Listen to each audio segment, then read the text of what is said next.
prendre place dans la présence de notre Dieu et nous commençons sans plus tarder. Je pense que l'épidémie a quelque chose d'un bon, donc nous allons donner les condensés. C'est que c'est le Saint-Esprit a mis dans notre cœur. Amen. Nous allons sans plus tarder prendre le thème de notre message ce matin, c'est persévérer malgré tout. Nous avons besoin du courage, nous avons besoin de persévérer, nous avons besoin de marcher sans nous fatiguer parce que la rémunération est devant nous. Amen. Nous allons lire 1 Corinthiens 9.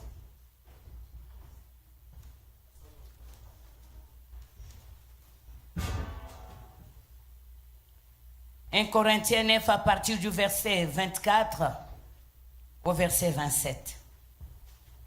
La Bible déclare: ne savez-vous pas que ceux qui courent dans le stade courent tous, mais qu'un seul remporte le prix? Courez de manière à le remporter. Tous ceux qui combattent s'imposent toute espèce d'abstinence et ils le font pour obtenir une couronne corruptible. Mais nous le faisons pour une couronne incorruptible. Moi donc, c'est Paul qui parle, je cours, non pas comme à l'aventure, je frappe, non pas comme battant l'air, mais je traite durement mon corps et je le tiens assujetti, de peur d'être moi-même rejeté après avoir prêché aux autres. Je cours, non pas comme battant de l'air. J'assujettis mon corps. Ça veut dire que je suis en train de soumettre mon corps pour que je ne puisse pas rater la couronne de la vie éternelle. Nous allons lire un deuxième texte. C'est dans l'Apocalypse 3. Là où l'apôtre Jean a vu, il a reçu le message venant du Seigneur pour les 7 églises d'Asie. Et aujourd'hui, nous allons parler de l'église de Sardes. C'est la 5e église. Et chaque église était spécifique devant le Seigneur. Car il y a des choses que nous ne connaissons pas. Il y a les choses que nous ne voyons pas, mais que Dieu seul voit. Comme nous lisons sans plus tarder, écrit à l'ange de l'église de Sardes. Voici ce que dit celui qui a les 7 esprits de Dieu et les 7 étoiles. Je connais tes œuvres. Je sais que tu passes pour être vivant et tu es mort. Malgré cela, il dit, sois vigilant. Affermis le reste qui est près de mourir. Car je n'ai pas trouvé tes œuvres parfaites devant mon Dieu.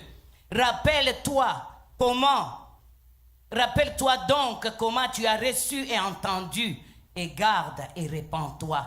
Si tu ne veilles pas, je viendrai comme un voleur, et tu ne sauras pas à quelle heure je viendrai sur toi.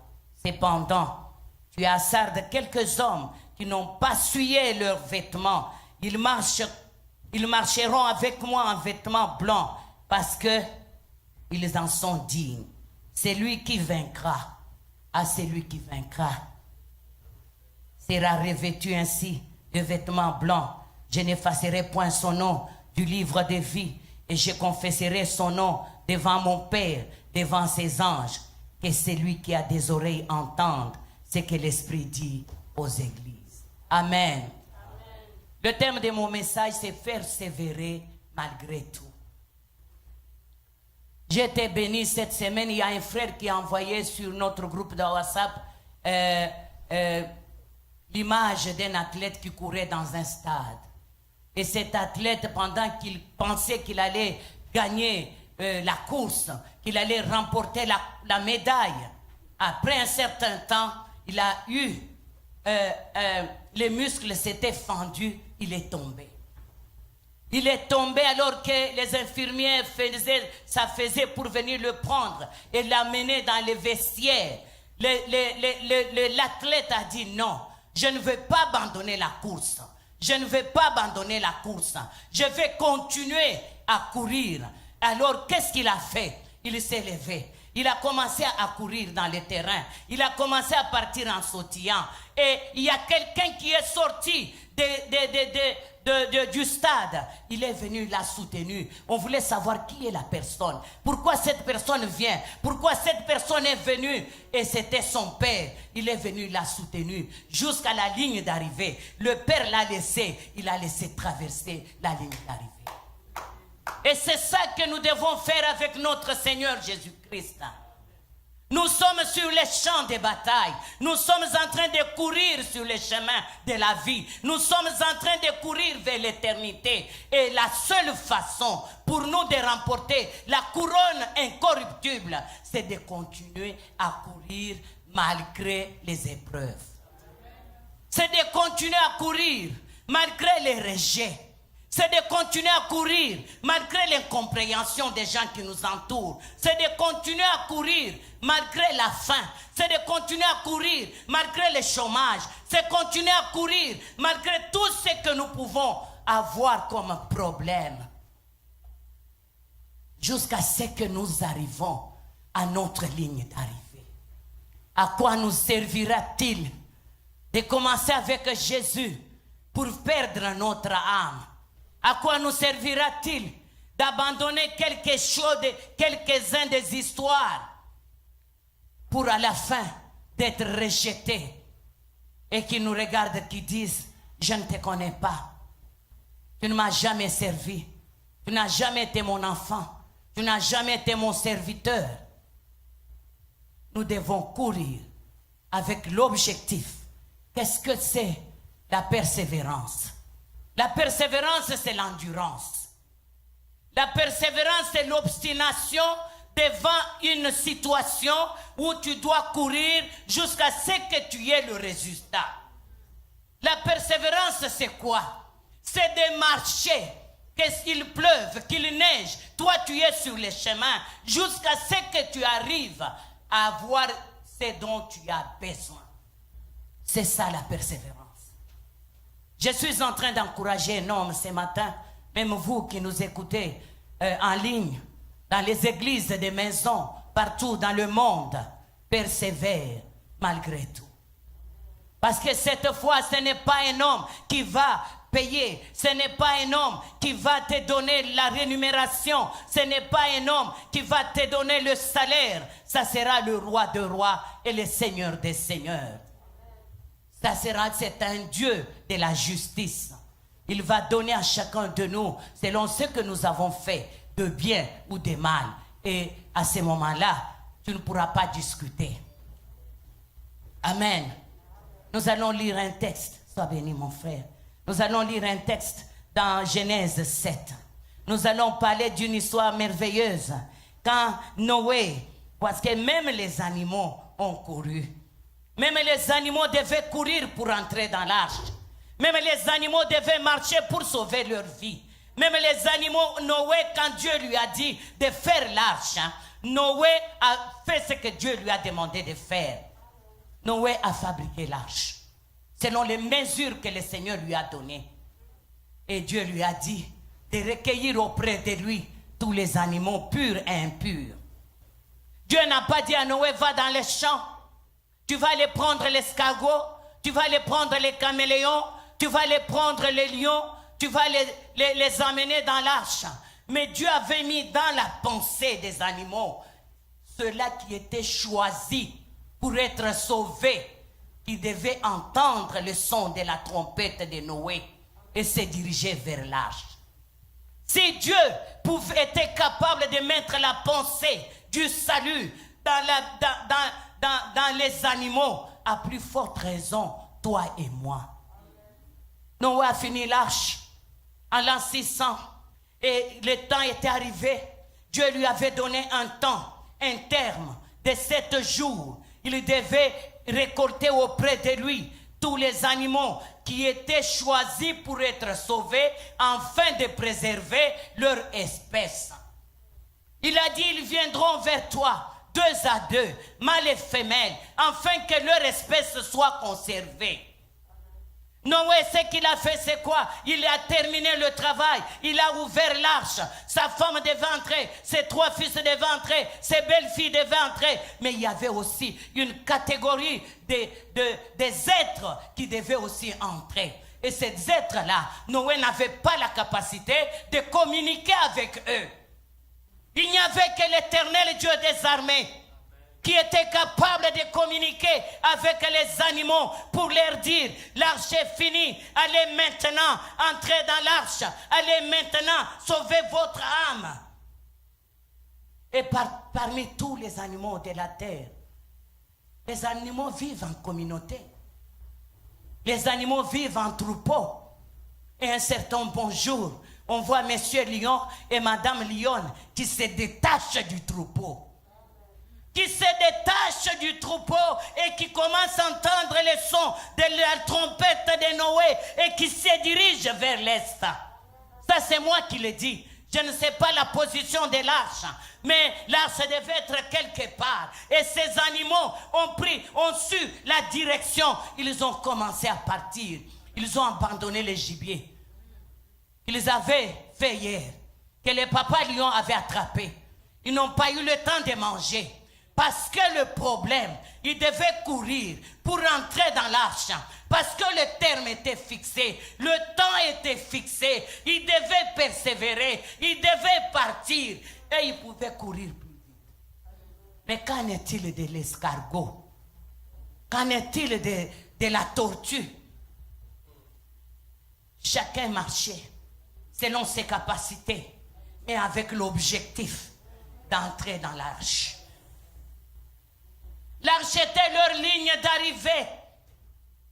Et c'est ainsi que Noé attendait. La Bible dit ici, au verset chapitre 7, au verset 8, il entra dans l'arche auprès de Noé, 2 à 2, un mâle et une femelle, comme Dieu l'avait ordonné à Noé.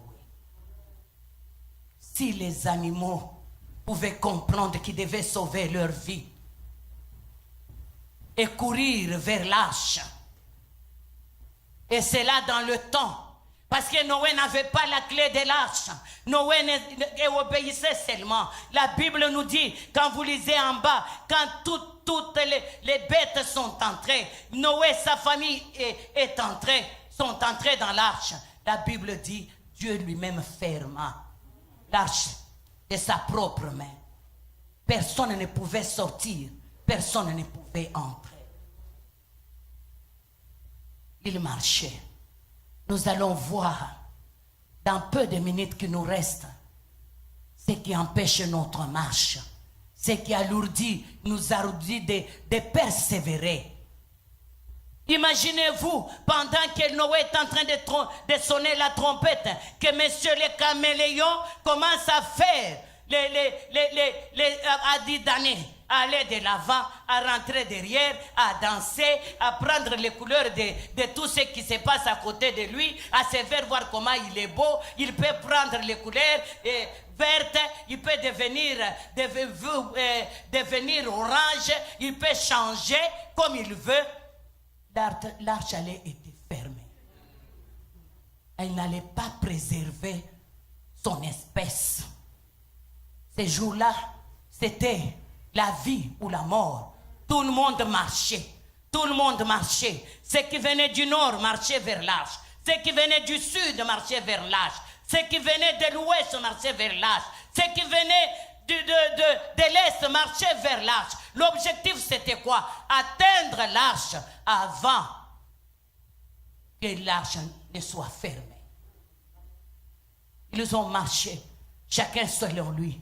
Bien-aimés, je vais nous parler ce midi, dans le peu de temps qui nous reste. Marchons avec persévérance. Ne nous inquiétons pas de ce qui se passe à notre droite, ce qui se passe à notre gauche. Nous savons que nous avons un Dieu puissant, un Dieu vivant. Il est avec nous. Mais nous sommes en train de marcher vers la vie éternelle. La Bible déclare dans Ésaïe 43, 2, 3, il dit nous pouvons, est-ce qu'on peut projeter cela s'il vous plaît? Ésaïe 43, 2, 3, La Bible déclare, si tu traverses, même quand tu traverses les eaux, je serai avec toi. Et les fleuves ne te submergeront pas. Même si tu traverses le feu, tu ne te brûleras pas. La flamme ne t'embrasera pas. Voici la différence entre nous et les animaux qui devaient entrer dans l'arche de Noé. Nous avons notre coach avec nous sur les chemins. Nous avons notre coach avec nous. Il est en train de courir avec nous. Il est en train de marcher avec nous. Il est en train de nous soutenir. Il est en train d'être avec nous. Même quand à gauche, il y a l'adversité. À droite, il y a l'adversité. Il est avec nous. Il est en train de nous dire chaque matin, ne crains pas, ne crains pas, ne crains pas. Continue, ne crains pas. Je suis avec toi, ne crains pas. Il est en train de nous soutenir. C'est ça la différence entre ceux-là qui courent dans les stades humains et ils courent selon leurs exercices et ils courent selon l'endurance. Ils courent selon que leur corps peut soutenir. Mais nous avons la force spirituelle. Nous avons la force d'en haut. Nous avons la force qui nous soutient, qu'il pleuve, qu'il neige. Et quand bien même, pendant ta marche, le diable s'élève avec une maladie. La Bible dit, même quand tu traverses la vallée de l'ombre de la mort, ne crains rien. Ne crains rien. Car je suis avec toi.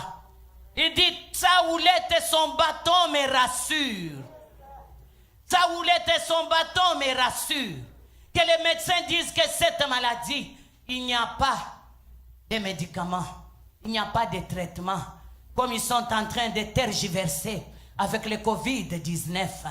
Mais nous savons une chose vraie, que celui qui est avec nous ne dort ni ne sommeille. Celui qui est avec nous est appelé le médecin des médecins. Celui qui est avec nous est appelé El Rapha. Celui qui est avec nous est appelé Jéhovah Shebaoth, l'Éternel Dieu des armées. Celui qui est avec nous est appelé El Shaddai, le Dieu suffisant. Il se suffit à lui-même. Personne ne peut lui donner les conseils. Vous pensez qu'il n'avait pas vu qu'il y aura une pandémie en 2020? Pensez-vous que Dieu est surpris? Non, non, il est au contrôle de toutes choses. La Bible dit, il a fait du ciel son siège et de la terre son marchepied. Il est au contrôle de toutes choses. Il connaît quand cela va finir. Il connaît quand est-ce que nous viendrons. Nous allons les célébrer ici. Nous n'aurons pas besoin de mettre les masques. Nous allons crier. Nous allons nous embrasser. Notre Dieu connaît. Il n'y a rien qui le dépasse. Il n'y a rien qui le dépasse. Et quand il est avec nous sur ce chemin de la vie, nous sommes en train de courir vers la couronne et de la vie éternelle, vers cette couronne incorruptible. Il est avec nous, même quand nous nous fatiguons. Si les autres se fatiguent et tombent, mais la Bible me dit, Ésaïe 40, ils renouvellent la marche, ils renouvellent la force pendant leur marche. C'est quel Dieu? Un puissant Dieu. Plus tu marches, plus il te fortifie. Plus tu marches, plus il te fortifie. Plus tu marches, plus il te fortifie. Il est avec toi tous les jours jusqu'à la fin du monde. Pour qu'il t'abandonne, il faut que toi seul tu décides de sortir du stade. Que toi seul tu décides de sortir. De dire, moi j'ai abandonné. Je ne veux plus continuer. Même malgré ça, le Saint-Esprit sera toujours là. Pour te dire, retourne sur les stades. Retourne dans le chemin de la vie. Retourne sur le chemin de la vie. Le Saint-Esprit ne va pas t'abandonner. Il va toujours essayer de te relever. Il est écrit dans les Écritures, le juste tombera 7 fois, il va se relever 7 fois. À moins que tu refuses de te relever et de marcher vers la vie éternelle. Et quand même tu trébuches, il envoie ses anges. Parce que l'objectif est que tu arrives à la destination. L'objectif est que tu arrives à la ligne d'arrivée. L'objectif est que tu reçoives la couronne de la vie éternelle. Il va envoyer ses anges. Psaume 91, versets 11 et 12. Il va envoyer ses anges. Car il lui ordonnera à ses anges de te porter dans toutes tes voies. Ils te porteront sur les mains, de peur que ton pied n'heurte contre une pierre. Le Dieu véritable m'a envoyé avec ces paroles pour te dire persévère.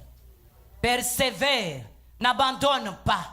Persévère, continue à persévérer. Dans les épreuves, continue. Quand il y a la maladie, continue. Quand les hommes te méprisent, continue. Continue, car ce que tu as à voir, aucun homme sur la terre ne peut te les donner. Ne peut te les donner. Là où nous avons lu dans l'Apocalypse 3, il a dit à celui qui vaincra. À celui qui vaincra quoi? À celui qui est capable de vaincre la distraction. À celui qui est capable de vaincre la peur. À celui qui est capable de vaincre l'orgueil. À celui qui est capable de vaincre le péché. À celui qui est capable de vaincre. Il a dit quoi? À celui qui vaincra sera revêtu ainsi de vêtements blancs. Je n'effacerai point son nom dans le livre de vie et je confesserai son nom devant mon Père et devant ses anges. À celui qui vaincra. Il a dit dans la parole de Dieu, il n'y a aucune épreuve qui peut être au-dessus de tes forces. Si tu ne peux pas et tu n'es pas capable de vaincre le péché, tu as un problème. Parce que Dieu ne peut pas envoyer une épreuve qui soit au-dessus de tes forces. Quand il envoie l'épreuve, il te donne aussi la possibilité de t'en sortir. Parce que l'objectif est que tu sois victorieuse. L'objectif est que tu sois victorieux, que tu sois victorieuse. Persévère, n'abandonne pas. Persévère pour atteindre l'objectif que tu t'es fixé dans la vie. Persévère. Je vais parler aux jeunes filles, persévère et attends. Tu veux te marier, persévère dans la bonne conduite, dans la chasteté, dans la crainte de Dieu. Tu vas atteindre l'objectif que tu t'es fixé dans la vie. Tu veux être médecin, persévère, va à l'école. Ne commence pas à dire, oh non, vous écoutez, vous savez, beaucoup de discours. Sur cette terre, si tu fais des discours, tu n'auras rien. La seule chose que tu dois faire, tu dois persévérer pour atteindre ton objectif, pour atteindre le but pour lequel tu t'es levé le matin. Chaque matin, atteindre ton objectif, tu dois persévérer. Ce n'est pas facile d'étudier. Ce n'est pas facile de faire les devoirs. Ce n'est pas facile de rester des heures entières devant l'ordinateur. Ce n'est pas facile de faire les recherches. Mais toutes ces choses, si tu veux atteindre un objectif, tu dois persévérer. Persévérer dans l'amour. L'amour qui supporte tout. L'amour qui ne soupçonne rien. L'amour qui pardonne tout. L'amour qui n'est pas envieux, l'amour qui ne s'enfle pas d'orgueil, persévère dans l'amour de Christ. Comme l'apôtre Paul l'a si bien décrit, il a dit l'amour. Les prophéties passeront, la parole va passer, mais l'amour va persister. Parce que Dieu est amour. Persévère dans les bonnes œuvres, persévère dans la prière. Persévère dans la sanctification. Persévère dans le service de Dieu. Persévère. Et Dieu qui est le rémunérateur de tous ceux qui les cherchent, il va te rémunérer au temps convenable. Il n'y a rien qui est facile. Il n'y a rien qui est facile. Une année ou 2 ans en arrière, j'ai fait les études. Ce n'était pas facile pour moi de faire les recherches. J'en suis sorti avec des maux de genoux. Parce que j'ai passé des heures et des heures à l'ordinateur. Et quand je me levais, je ne pouvais pas marcher. C'est ça la persévérance. Le monde ne donne pas le cadeau. C'est la même chose avec le Seigneur. Il ne va pas vous donner la vie éternelle en cadeau. Parce que vous avez dit, Seigneur, je te reçois comme Seigneur et Sauveur, le Seigneur de ma vie. Et c'est bien, tu as bien dit cette déclaration. La Bible dit, si tu confesses de ta bouche, si tu crois dans ton cœur, tu es sauvé. Mais après ça, on te rencontre toujours dans les boîtes de nuit de downtown. Tu es allé laisser ton salut là-bas. On travaille à notre salut. On travaille pour demeurer avec le Seigneur. Refusons l'hypocrisie. Refusons la distraction. Que l'orgueil ne soit pas notre partage. Que nous soyons des personnes humbles qui vivons pour la gloire de Dieu. Afin que quand le Seigneur viendra, qu'il puisse nous dire, fidèle serviteur, fidèle servante, entre dans le repos de ton maître. Bien-aimé, cet été, je dis toujours aux personnes qui m'entourent, à Papa Albert, je dis, je travaille dur. Je suis en train de m'abstenir de beaucoup de choses. Je suis en train de persévérer. Je suis en train de continuer. Je refuse la distraction. Je refuse parce que même dans le stade, il y a les gens, quand vous êtes en train de courir, il y a les autres qui vous insultent. Il y a les autres qui crient sur vous. Il y a les autres qui disent continue. Il y a les autres qui vous encouragent. Mais dans toutes ces choses, c'est toi qui es sur le champ de bataille, qui dois regarder là où tu vas à la ligne d'arrivée. Parce que si la chaleur sur la terre de 40 degrés seulement nous perturbe, c'est une chaleur qui sera là seulement pour 1 mois et demi. Mais là où nous allons, ce n'est pas mon message de parler de l'enfer. Dieu nous permettra. Mais là où nous allons, le feu, ça sera pour l'éternité. Ce n'est pas un feu qui va durer un jour, 1 mois, 2 mois, 3 mois. Non, ça sera pour l'éternité. Comme les animaux là, ils avaient la pensée de l'éternité pour sauver leur vie. Mais après, ils sont morts. Car après le déluge, l'arche a accosté sur la montagne d'Ararat. Noé et tous les animaux qui étaient dans l'arche sont sortis. Après, ils sont morts. Mais nous sommes en train de parler des choses éternelles. Nous sommes en train de parler des choses éternelles. Des choses qui vont faire de nous réellement des enfants de Dieu. Qui font de nous réellement des enfants de Dieu. Les maisons, nous en aurons. Mais il y a les gens qui ont perdu les maisons dans les séismes. L'argent, il y a les gens qui ont perdu l'argent. Pendant la période de récession, même dans la COVID-19 ici, j'étais avec des personnes, ils avaient mis l'argent pour investir pour leurs enfants. Ils avaient mis autant. Et après la COVID-19, on commence à leur dire, sur ce montant-là, il y a 5 000 qui n'est plus. C'est ça la terre. Mais nous sommes en train de courir, non pas comme battants de l'air. Nous sommes en train de traiter durement notre corps pour arriver à avoir la couronne de la vie éternelle. Nous allons nous tenir debout et nous acclamons le roi des rois et le Seigneur des seigneurs. Alléluia. J'aimerais que ce midi, pendant que le pasteur va monter, j'aimerais que ce midi tu pries pour toi. Que tu pries pour toi. Que tu demandes que le Seigneur te soutienne. Qu'il affermisse tes pas.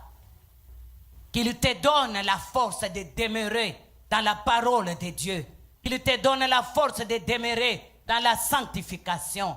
Qu'il te donne la force de marcher dans la crainte de son nom. Qu'il te donne la force de ne pas clocher des deux côtés. De ne pas clocher des deux côtés. Que tu sois un homme une femme droite devant l'Éternel.